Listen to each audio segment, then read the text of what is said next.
Hey everyone, Rob from Southgate Media Group here. Before we get started with this podcast, we have a quick message. If this is your first time checking out the show, we love that you found us and we really hope you enjoy it. What we have to say is for the subscribers, if you enjoy our shows, would you please donate to help keep these going? We don't want to have to put traditional ads on these shows, but this does cost money. So we really do rely heavily on donations. To make a donation to the show, please go to our website, www.southgatemediagroup.com. Go to the page for the show, and in the upper right-hand corner is a donate button. It takes you right to PayPal, and you can donate whatever amount you want. Thanks a lot for listening, everybody. And now, on with the show.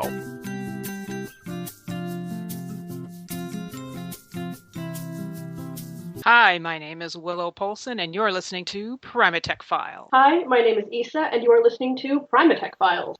Hey, Primatech peeps. Welcome back to the Primatech Files, a Southgate Media Group podcast dedicated to all things heroes and Heroes Reborn related things. I am Lilith, and on the hunt for enhanced humans is... It's me. It's Ricky. Hello. And we also have two very special guests, a Willow Polson and Issa Gunther. Hello. Cool.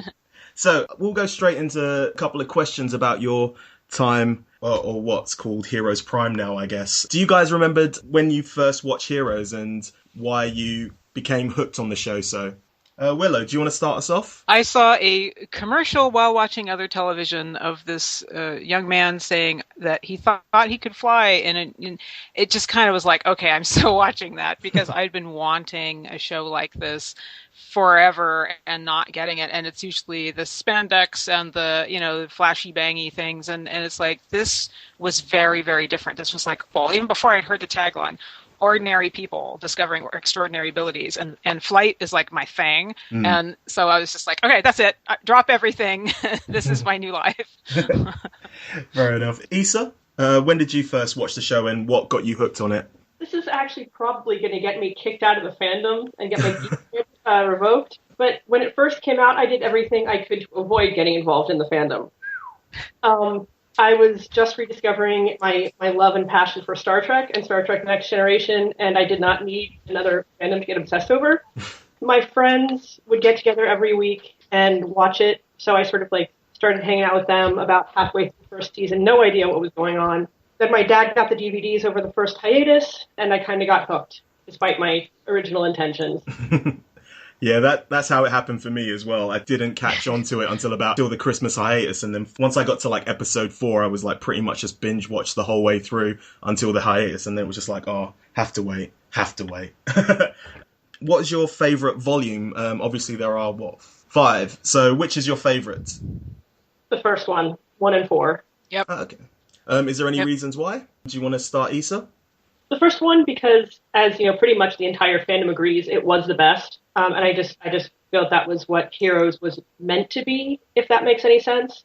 It was new, it was fresh, and season 4, because after 2 years of lackluster performances and lackluster stories, season 4 just felt like it was going back on the upswing and becoming what it used to be. Definitely. Willow? Yeah, the same. It was more kind of, I don't want to say pure. I mean, that sounds strange to say, but more grounded in ordinary people discovering ordinary or extraordinary abilities, as opposed to, it wasn't, then the machine guns started coming out, and then the weird meta stuff, and then that maybe powers were synthetic, and it started getting more and more comic book like. And because there was more and more comic book writers writing on it, and it strayed from Tim's vision, and I'm very much on board with how Tim tells stories.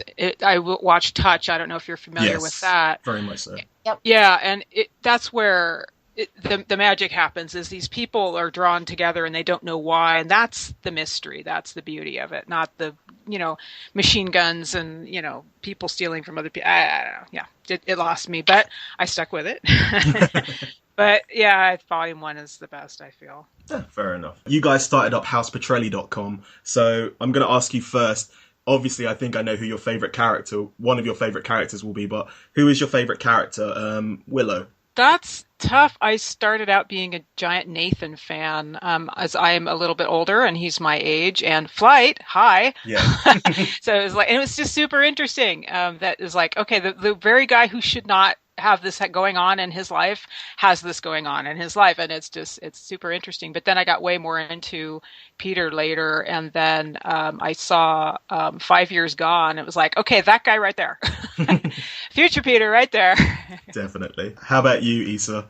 I started off really sort of falling in with Hiro because he was very much the sort of sci-fi geek otaku, sort of on the fringe of society, especially at work. And then Peter came along, and I'm like, yep, that's me. Fair enough. How do you guys know each other to start House Petrolia? Like, how did that all get going? We actually met through a then mutual friend of ours. It's partly Issa's fault. I mean, I think Willow and I sort of both came up with the idea, and this mutual friend of ours introduced us to each other, and we right. But yeah, it was from her doing the fan liaison work during the writer's strike. Cool. So, what can you tell us about the fan liaising during the writer's strike, Issa? It started, well, there was a writer's strike in the States in 2007, from 2007 to 2008. And some fans of various shows, I think we had about maybe 30 people from various fandoms, and out of those, about 14 of us were actually active. We all sort of got together kind of like a congress of fans, working together, supporting ourselves, keeping our fandoms in touch with the writers so that we actually knew what was going on and we weren't being fed the corporate stories. We could actually go to our showrunners directly and say, what's going on? This is your fandom supporting you. So I did that for the duration of the strike, kept doing it, and I've pretty much been doing it on and off ever since. Well, how did the idea of House Petrelli come up with you guys? And I just find it really interesting because obviously we've started up Primatech Files, and I find it's very quite similar in the fact that, obviously we get in touch with like fans of the show, and also whenever we can, people who work on the show. How did it happen for you guys back in the day when social media wasn't, I don't know, I can't remember social media being as active? We started House Petrelli in what was I think it was season 3, right? Something like that. No, I'm not sure. I honestly, it goes back into the annals of time, into the mists of time. I'm trying to remember how and we did that exactly. I think it was summer of 2008. No giggling, I heard that. And our very first interview actually was Jason Bedower, who had just been doing the comics. He's the one that does the very kind of not photorealistic, but he's gone on to do Wonder Woman and do other stuff now. But that was our first interview, and he was absolutely lovely. And we kind of were able to grow it from there and go to others and say, hey, we interviewed this guy. Do you want to be interviewed? Oh, sure. And that just kind of, was able to snowball and grow from there. You've kind of morphed House Petrelli into Vox Heroica, I believe it is. Yes. How did that lead you into working on Heroes Reborn? And what has your experience been like working on Heroes Reborn? I'll start with you, Issa. Vox Heroica actually derives from work on Heroes and Heroes Reborn. Okie dokie. We've actually been working with Heroes Reborn and decided, hey, we need a more general heroes-based and fandom-specific outreach, something that's not just the Petrellis or just individual characters, something that is the voice of the heroes, plural. We set up Vox Heroica to be House Petrelli 2.0, I guess, to be more informative and more connecting than as opposed to just a blog. Okay. Willow, do you have anything to add? Yeah, just briefly that some of this journey has been with Tim's help and blessing. And at the very end of season 4, we finally were able to interview him. That's up on the old House Petrelli site. And we kind of had a rapport. We've become friends. He and I and Issa are all friends. And even through Touch, I was doing some fan relation stuff for Touch as well. And he specifically asked us to help him talk to the fans and find out what the fans are it's kind of a fan thermometer, mood ring, where we're letting him know what the fans are feeling about how the show is going, what surprises them, what they do like, and that's carried through from that all the way through Touch, all the way to now. He's hooked us up with NBC directly, and we've been working with them on and off to today. Nice. So I'm going to ask, we're obviously 4 episodes into Heroes Reborn. Obviously, it's a kind of reboot / sequel. Which characters are you looking forward to seeing more about the story of, or who is your kind of favorite character at the moment that wasn't in Heroes Prime? I'll start with you, Issa. I'm going to say Melina. Yes. Her power is just, I love it. I think she's a very interesting character as well, and the fact that she's only been in bits and pieces in the first couple of episodes, and now we're starting to get a bit more knowledge about her. Exactly. Yes. How about you, Willow? I love Quentin Frady. Oh my that God, guy. yes. Well, and he's kind of who Hero originally was meant to be, and in that he is us, and the same thing with the Mohinder was meant to be us, the observer, trying to figure out what's going on. But in this iteration, he's right in the journey, and he's also sort of the doctor's companion, right? Yes. I mean, he's kind of like, Doctor, what's going on? He's yes. like, HRG, what's going on? Noah. And so he's helping the audience connect as a non-powered person, sucked right into that world, trying to be a hero in a way that he can. And he's hecka funny. Oh my God, yes. This guy, every minute of screen time is hilarity with Definitely, this guy. Yeah. He says the things we're all thinking, like, shouldn't we be having a conversation about why this guy just turned into sand? It's like, yeah. Like, yes, we probably should. Let's keep going.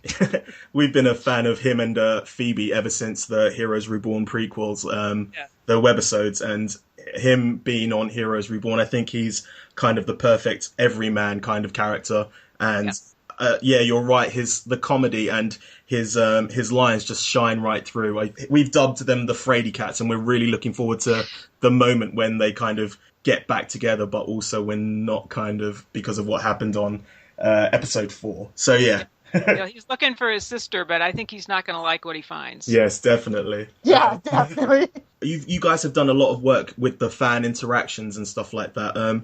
Issa, I was just wondering what that kind of entails, and how have you found the experience working on the kind of fan interaction stuff?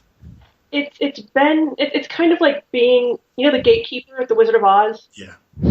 Native the Emerald City, sort of like, it's like being a filter almost. You're sort of taking in everything everyone is saying, filtering it so that it doesn't completely overwhelm Tim Craig and the writers, filtering out what people are, what's, I hate to say this word, but like legitimate and what's just fan griping or, fandom entitlement. It has been, quite frankly, an honor. It has been amazing.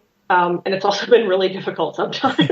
Okay, so there, in the Heroes world, where we're talking Heroes or Heroes Reborn, there are tons of like interactive things that we as fans can get into. What has been your favorite medium to interact with outside of the show itself? Well, that's tough. I have an older phone, so I can't download the mobile game. I'm really looking forward to the console game when that comes out. I haven't been able to see any of the comics, so I don't know. I don't really have a lot of an answer for you. How about in the original Heroes Prime? What was your favorite extras kind of stuff that came out with Heroes? Oh, I think the comics. Yeah. I think really the comics, because it filled in story and it had standalone stories. And it allowed a lot of different voices and artists and writers to have their little showcase, so it broadened and enriched the world, I feel. Issa, do you have anything that you'd like to add from like the extra games from Heroes Prime and Heroes Reborn? I have the same problem Willow does. Oh, okay. Older phone that can't really handle the new apps. I'm gonna go with what Willow says with the online comics and especially and also the Ninth Wonders boards from Heroes. Yes, so missed. We tried so hard to get them to bring those boards back. I want everyone listening to know this. Every opportunity I had, I said, please, please, please bring this back. Because you can have Facebook where people sort of kind of talk to each other, but it scrolls off. It's gone. Same with Twitter. It scrolls off. It's gone. And I like what they're trying to do over on Tumblr. There is if you go to ninthwonders.com, you'll hit a Tumblr page actually, and that's nice. I appreciate that they're doing that. It's just not the same kind of conversation as in a threaded discussion board, and that's a real loss. And people constantly ask me about that. Do you know if Ninth Wonders is coming back? It's like, I tried. I probably not. Although, if the ratings are good enough, there could be more heroes. There could be an expanded story world. So don't pirate it, please, if at all possible. I know people in the UK and elsewhere don't really have more of an option than to pirate it right now, but hopefully that will change soon. So that is being worked on, and every live view is counted. Live +3 is counted. Live +7 is counted. They are counting views on their website. That's a really easy way to gauge metrics on the app. Well, there's the app, and then there's if you just go to NBC.com, like on your regular computer, then you can just watch them right on your computer also, and not in a tiny little 3-inch screen. Speak for yourself. Mine's 6. well, it's like that, is it? Actually, one thing real quick I would want to say about the other original Prime, I guess it is. Yes. Is I really liked the online puzzles they had, and the Easter eggs and the little websites. Like if you signed up for a certain thing, you'd get a phone call on your, from Nathan Petrelli asking you to vote for him for Congress. The Yamagata Institute actually now has come back, but originally that had its own website, which is now gone, which had a lot of information about what they were doing regarding, and I don't know if this is a spoiler or not, but at the time, it's Prime, so I'm going to go ahead and you can cut it out if you think it is, they've been looking and not tracking exactly, but they've been following who is likely to be I guess they're called EVOs now, which frankly, I don't like the word, but whatever. That's my personal preference. But Yamagata has been looking at, this guy did some pretty amazing, extraordinary things, and this famous person in history, and this guy probably could fly according to these records, and this kind of stuff. So that may tie into this also at some point. And I love those puzzles and little hidden godsends and those things. And yet they're still doing the hidden godsends. Definitely, yeah. I've seen several now. Not going to tell you where they are.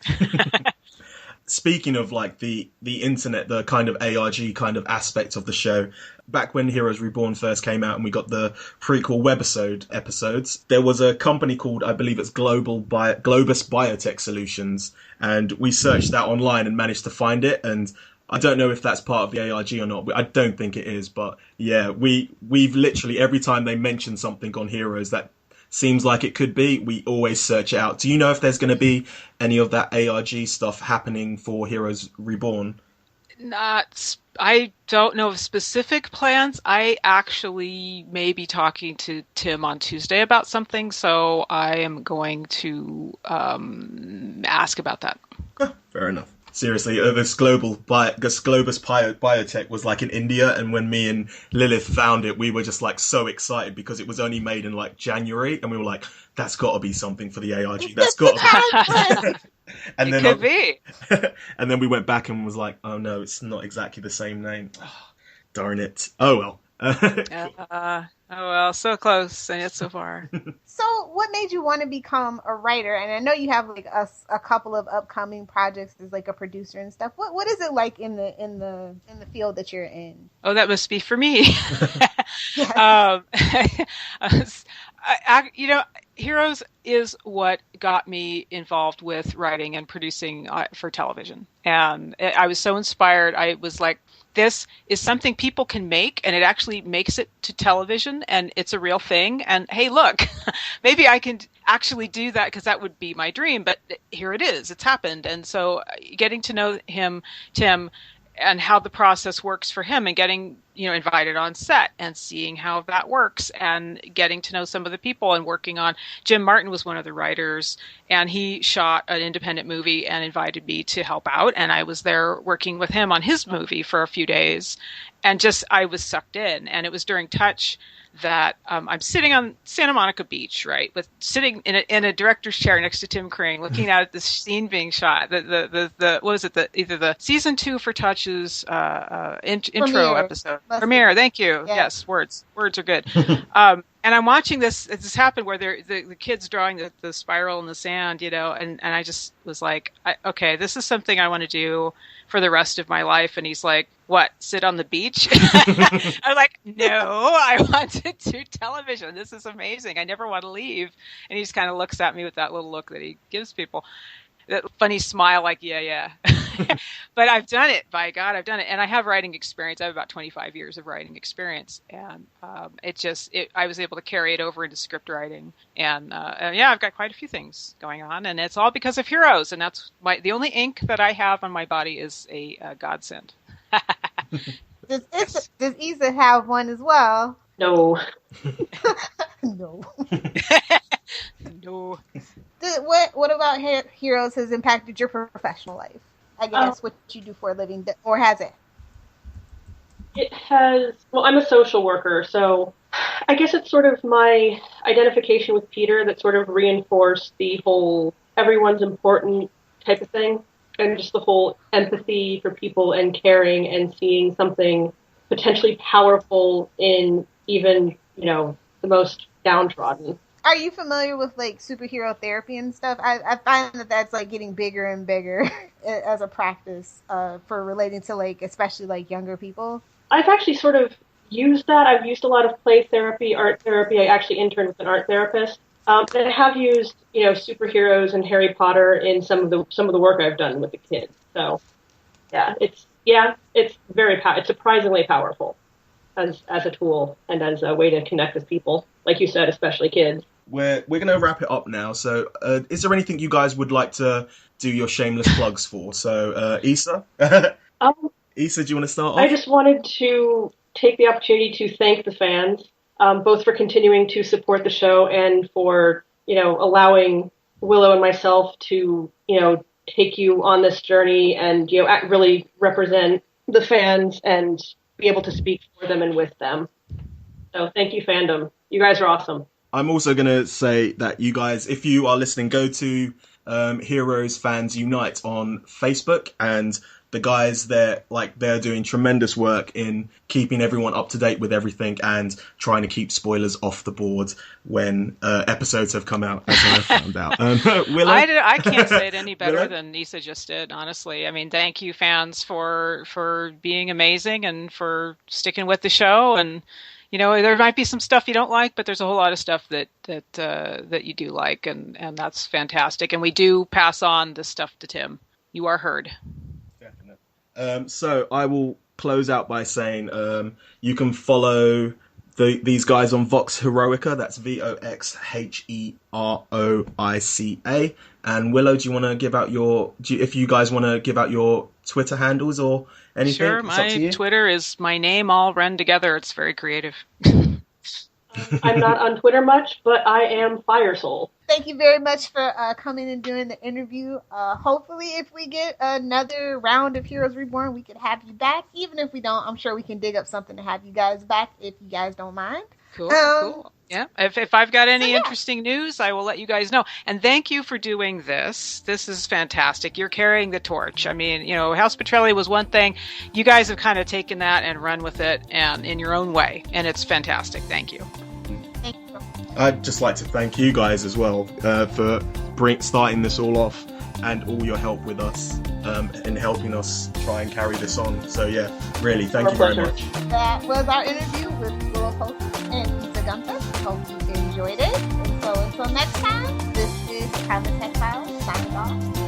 Download the podcast, save the world.